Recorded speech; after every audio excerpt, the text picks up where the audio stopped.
Welcome back to my channel. ഇന്നത്തെ വീഡിയോയിൽ discuss ചെയ്യുന്ന ക്ലോണിംഗ് വെക്റ്റേഴ്സിനെ കുറിച്ചാണ്. ഹയർ സെക്കൻഡറി എക്സാമിന് ഏറ്റവും കൂടുതൽ തവണ ചോദ്യം വന്നിട്ടുള്ളത് ഈ ഭാഗത്ത് നിന്നാണ്. ഹയർ സെക്കൻഡറി എക്സാം ഉണ്ടെങ്കിൽ ഉറപ്പായും ഇതിൽ നിന്നും ഒരു ചോദ്യം ഉണ്ടായിരിക്കും. ഓക്കെ, അപ്പോൾ എളുപ്പം പഠിച്ചെടുക്കാൻ പറ്റും. എളുപ്പത്തിൽ നമുക്കിത് പഠിച്ചെടുക്കാം. അതുകൊണ്ട് തന്നെ വേഗം നമുക്ക് ടോപ്പിക്കിലേക്ക് കടക്കാം. Cloning vectors. എന്താണ് ക്ലോണിംഗ് വെക്റ്റേഴ്സ്? എന്തൊക്കെയാണ് അതിൻ്റെ ക്യാരക്ടറിസ്റ്റിക് ഫീച്ചേഴ്സ്? ഇതിനെക്കുറിച്ചാണ് ഈ വീഡിയോയിൽ ഡിസ്കസ് ചെയ്യുന്നത്. റീകോമ്പിനൻ്റ് DNA ടെക്നോളജിയിൽ നമ്മൾ ചെയ്യുന്നത് ഒരു ഫോറിൻ DNA ഒരു ഹോസ്റ്റ് ഓർഗാനിസത്തിനുള്ളിലേക്ക് കൊടുക്കുന്നു. നമ്മൾ ഉദ്ദേശിക്കുന്ന സ്പെസിഫിക് പ്രോഡക്റ്റിനെ കോഡ് ചെയ്യുന്ന DNA ഹോസ്റ്റ് ഓർഗാനിസത്തിനുള്ളിലേക്ക് കൊടുക്കുന്നു. ഹോസ്റ്റിൽ ആ DNA ഇരുന്ന് എക്സ്പ്രസ് ചെയ്യുന്നു. ആ സ്പെസിഫിക് പ്രോഡക്റ്റ് അവരുടെ ബോഡിയിൽ ഉണ്ടാകുന്നു. നമ്മളത് എക്സ്ട്രാക്ട് ചെയ്തെടുക്കുന്നു. ഇതാണ് റീകോമ്പിനൻ്റ് DNA ടെക്നോളജിയിൽ ചെയ്യുന്നത്. ഓക്കെ, ഇപ്പം നമ്മൾ ഉദ്ദേശിക്കുന്ന പ്രോഡക്റ്റിനെ കോഡ് ചെയ്യുന്ന ജീനിനെ നമുക്കൊരു ഹോസ്റ്റ് ഓർഗാനിസത്തിലേക്ക് ഡയറക്റ്റ് കൊടുക്കാൻ പറ്റത്തില്ല. അത് കൊടുക്കുന്നതിന് വേണ്ടി നമ്മൾ ഇടയ്ക്കൊരു വാഹനം അല്ലെങ്കിൽ ഒരു വെഹിക്കിൾ യൂസ് ചെയ്യുന്നുണ്ട്. അതാണ് വെക്റ്റർ. ഒരു വെക്റ്ററുമായിട്ട് കൂട്ടി യോജിപ്പിക്കും ആദ്യം നമ്മൾ DNA. അതിനുശേഷം ആ റീകോമ്പിനൻ്റ് DNA, അതായത് ഒരു DNA ഒരു വെക്റ്ററിലേക്ക് ഒരു ഫോറിൻ DNA കൊണ്ടുവന്ന് കൊടുത്താൽ, ഇൻസേർട്ട് ചെയ്ത് കഴിഞ്ഞാൽ പിന്നീട് നമ്മളതിനെ റീകോമ്പിനൻ്റ് DNA എന്നാണ് വിളിക്കുന്നത്. ഇതൊക്കെ നമ്മൾ നേരത്തെ ക്ലാസ്സുകളിൽ ഡിസ്കസ് ചെയ്തിട്ടുണ്ട്. ഓക്കെ, ഈ റീകോമ്പിനൻ്റ് DNA ആണ് നമ്മൾ ഹോസ്റ്റിലേക്ക് കൊടുക്കുന്നത്. ഓക്കെ, അപ്പോൾ നമ്മൾ ഉദ്ദേശിക്കുന്ന DNA ഹോസ്റ്റിലേക്ക് കൊടുക്കണമെങ്കിൽ ഇടയിൽ ഒരു വെഹിക്കിൾ ആവശ്യമുണ്ട്. അതാണ് vector. Vector is used as a vehicle to transfer the gene of interest into host cell.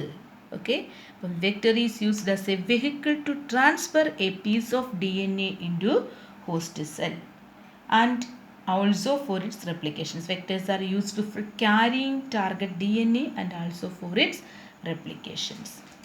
നമ്മൾ പ്ലാസ്മിഡ്, ബാക്ടീരിയോഫേജസ് ഇവരെയൊക്കെയാണ് നമ്മൾ ക്ലോണിംഗ് വെക്റ്റേഴ്സ് ആയിട്ട് കോമൺ ആയിട്ട് ഉപയോഗിക്കുന്നത്.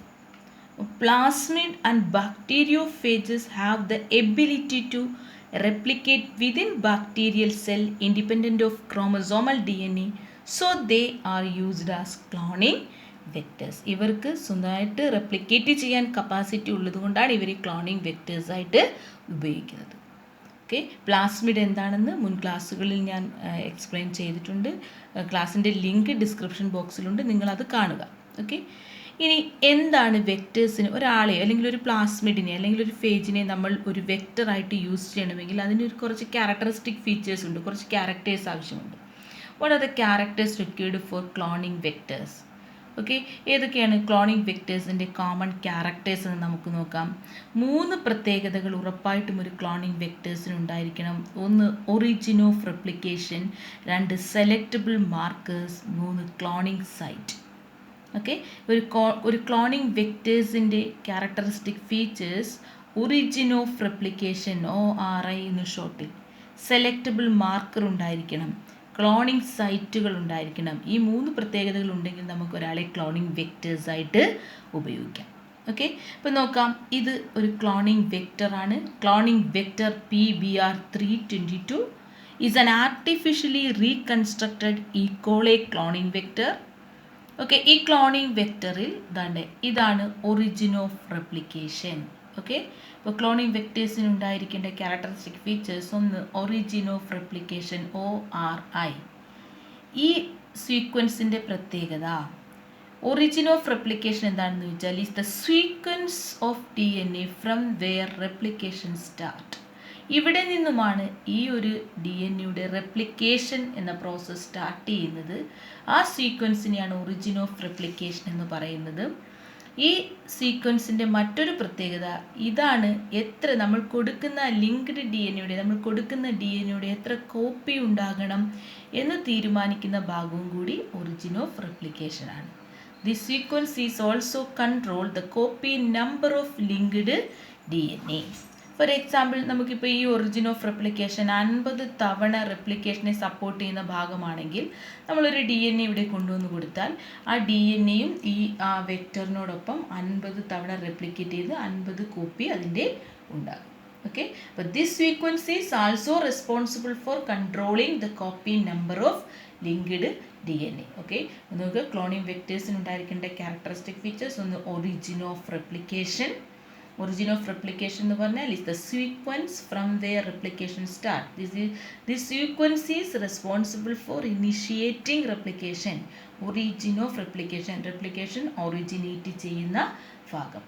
It control the copy number of linked DNA. പിന്നീട് വെക്ടറിന് ഉണ്ടായിരിക്കേണ്ട അടുത്ത ഫീച്ചറാണ് സെലക്റ്റബിൾ മാർക്കർ. മാർക്കർ എന്ന് പറയുന്നത് നമ്മൾ അടയാളപ്പെടുത്താൻ ഉപയോഗിക്കുന്നു. അതുപോലെ ഈ സെലക്റ്റബിൾ മാർക്കർ ദാണ്ട് ഇത് PBR 322 ഉള്ള 2 സെലക്റ്റബിൾ മാർക്കറാണ്. ഓക്കെ, ഈ സെലക്റ്റബിൾ മാർക്കറിൻ്റെ ജോലി it helps in identifying and eliminating the non transformant and selectively permitting the growth of transformant. Okay, ട്രാൻസ്ഫോർമെൻറ്റിനെയും നോൺ ട്രാൻസ്ഫോർമെൻറ്റിനെയും തമ്മിൽ തിരിച്ചറിയാൻ സഹായിക്കുന്ന വെക്ടറിലെ ഭാഗമാണ് സെലക്റ്റബിൾ മാർക്കർ. ഓക്കെ, ട്രാൻസ്ഫോർമേഷൻ എന്താണ്? ട്രാൻസ്ഫോർമെൻറ്റ് എന്താണ്? നോൺ ട്രാൻസ്ഫോർമെൻറ്റ് എന്ന് നോക്കാം. ഓക്കെ, അപ്പോൾ ട്രാൻസ്ഫോർമെൻറ്റ് എന്ന് പറഞ്ഞാൽ നമ്മൾ കൊടുക്കുന്ന റിക്കോമിനൻ്റ് DNA, അതായത് നമുക്കറിയാം വെക്ടറിനകത്തേക്ക് ഒരു ഫോറിൻ DNA കൊണ്ടുവന്ന് നമ്മൾ യോജിപ്പിച്ചാൽ അതിനെ റിക്കോമിനൻ്റ് DNA ആണ്, ഡിക്കോമിനൻ്റ് DNA എന്നാണ് വിളിക്കുന്നത്. എങ്ങനെയാണ് റിക്കോമിനൻ്റ് DNA കൺസ്ട്രക്ട് ചെയ്യുന്നതെന്നൊക്കെ നേരത്തെയുള്ള വീഡിയോയിൽ അപ്ലോഡ് ചെയ്തിട്ടുണ്ട്. ഓക്കെ, അപ്പോൾ നോക്കാം എന്താണ് ഈ ട്രാൻസ്ഫോർമെൻ്റ് എന്ന് നോക്കാം.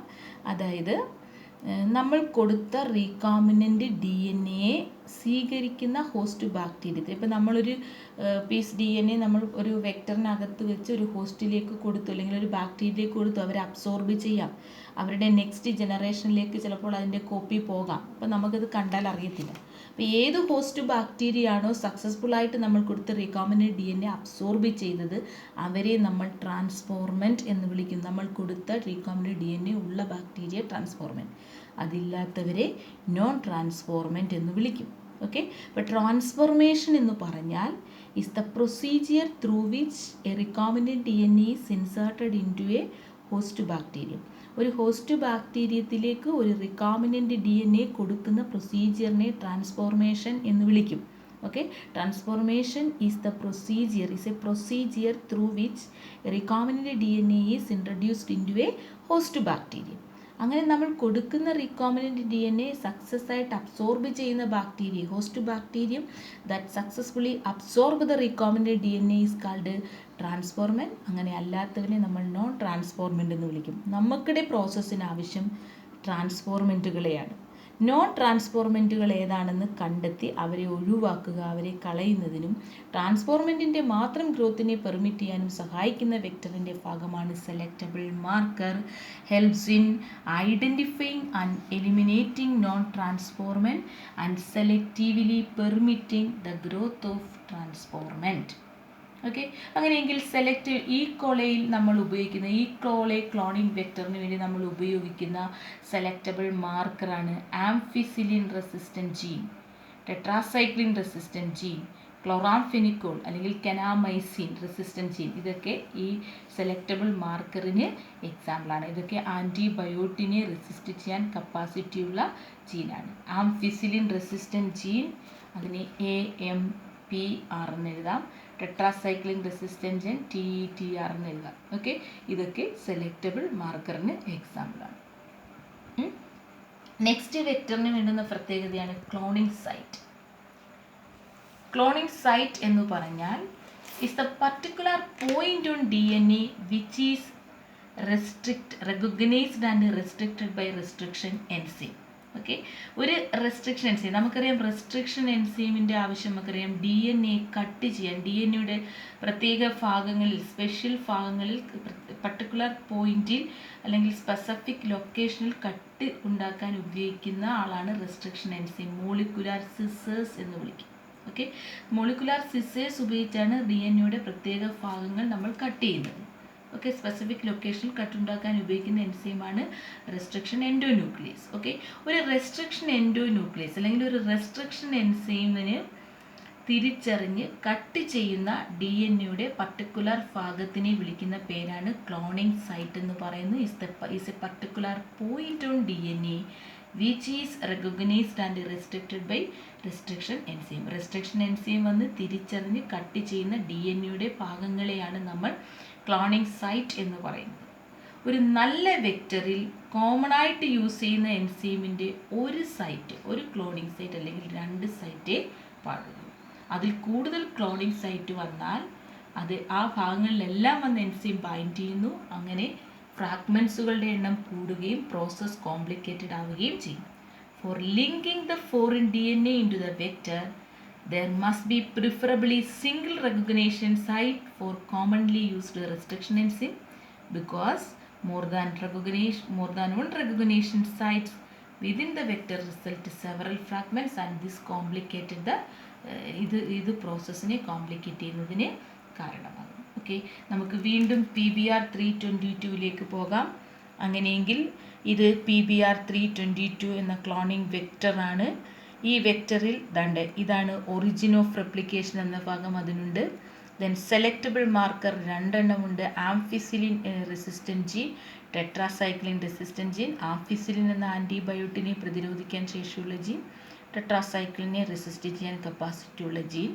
The next cloning site Eco R1 എന്ന എൻസൈമിൻ്റെ ക്ലോണിംഗ് സൈറ്റ്. നെക്സ്റ്റ് അടുത്ത എൻസൈമുകളുടെ ക്ലോണിംഗ് സൈറ്റ് ഓരോന്നിൻ്റെയും ഒരു സൈറ്റുകൾ വീതം മാത്രമേ. ഓരോ എൻസൈമിനും ഒരു ക്ലോണിംഗ് സൈറ്റേ ഉള്ളൂ. ഒരു എൻസൈമിന് ഒന്നിൽ കൂടുതൽ സ്ഥലത്ത് ക്ലോണിംഗ് സൈറ്റ് ഇല്ല.